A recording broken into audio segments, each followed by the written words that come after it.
पुण्यामध्ये आणि त्यानंतर ते आपल्या त्यांच्या भावाच्या मुलाचं लग्न होतं, ते लंडनला गेले होते. आता ते परत आलेले आहे. काल ईद मिलानचा मोठा कार्यक्रम होता. आता काही दिवसानंतर आम्ही भेटणार आहे आणि त्यांना सांगणार आहे की आपल्याला सोलापूर असू द्या, मालेगाव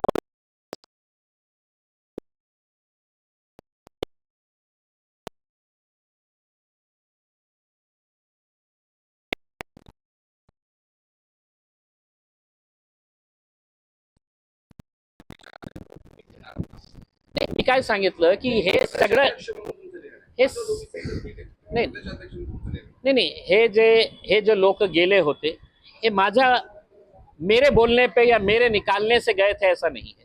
जे काही निर्णय घेण्यात आलं होतं ते ओवैसी साहेबांनी घेतले होते. आता त्यांना परत घ्यायचं असेल तर ते अधिकार माझा नाही आहे. ज्यांनी काढले त्यांचा ते अधिकार आहे आणि ओवैसी साहेब मला फोन करून सांगितलं की बाबा यांना घ्यायचं आहे आपल्याला. मी कोण आहे त्यांना ओव्हररूल करण्यासाठी. पण काही निर्णय जे आहे ना ते ओवैसी नाही ओवैसी साहेबांना सगळं माहित आहे की काय आहे काय नाही आहे. बेटा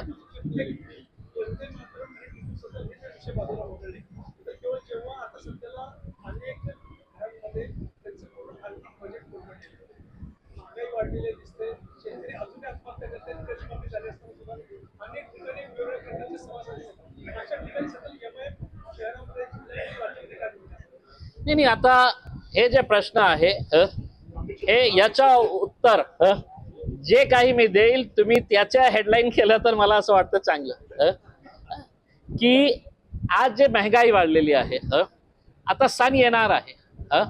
खूप मोठे मोठे सण सुरुवात होणार आहे. ते गणपती असू द्या, ते दिवाळीचा असू द्या, रक्षाबंधन असू द्या.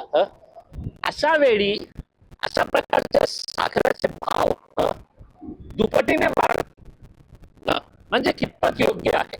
कुठेतरी सरकारने त्याच्या बाबतीत लक्ष घातलं नाही आहे. काही त्यांच्या पॉलिसी डिसिजन जे आहे ते बरोबर नाही होते म्हणून हे अशा प्रकारच्या. आणि तुम्ही जसं म्हटलेलं आहे की आम्हाला काही फरक पडणार नाही. सरकारने आमदारांना खासदारांना खूप काही करून ठेवलेले आहे त्यांच्यासाठी. पण जे मिडल क्लास आहे, तुम्ही गोरगरिबांच्या बाबतीत बोलत आहे, मी तर मिडल क्लासच्या बाबतीत बोलत आहे. आज तुम्ही विचार करा की त्यांचं बजेट किती कोलमडलं असेल, काय परिणाम ही जे हे महागाई आहे ते सगळ्यांवर त्याचा परिणाम होत असेल ना. तुमची पगार वाढलेली आहे का? तुमचा मालिक तुम्हाला सांगितलेला आहे का की नाही शक्कर बढ़ गई है, अब शक्कर की कीमत बढ़ गई है तो तुम्हारी पगार भी बढ़ा रहा हूं करके. जितके लोक तुमच्या घरी यायचे तुम्ही त्यांना सगळ्यांना चहा पाजायचा. आता तुमची ही बायको म्हणणार असेल की मैं चाय पूरी फुल कप नहीं दूंगी, आधी कट दूंगी करके. तर हे सगळ्यांवर त्याचा परिणाम. आणि असं नाही आहे की त्यांना नाही. शहरामध्ये आंदोलन असेल किंवा दरवाढी असेल, महागाईसाठी कुठे रस्त्यावर आली आहे. हे पण खरी गोष्ट आहे की याच्या बाबतीत आज आम्हाला जे सांगण्यात आलेलं आहे की पार्टीची धुरा कोणाच्या हातात. आता जसं मी माझ्या शहरामध्ये उद्या आपल्याला मोर्चा काढायचे आहे किंवा 4 तास अगोदर मी सांगितलं की आपल्याला 3 वाजता हे करायचं आहे करके.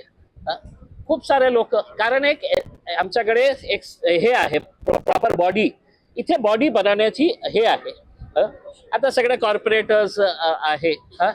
ज्या दिवशी आम्हाला आमची बॉडी तयार होईल त्याच्यानंतर मला असं वाटत नाही तुम्हाला हे प्रश्न विचारण्याची वेळ येईल.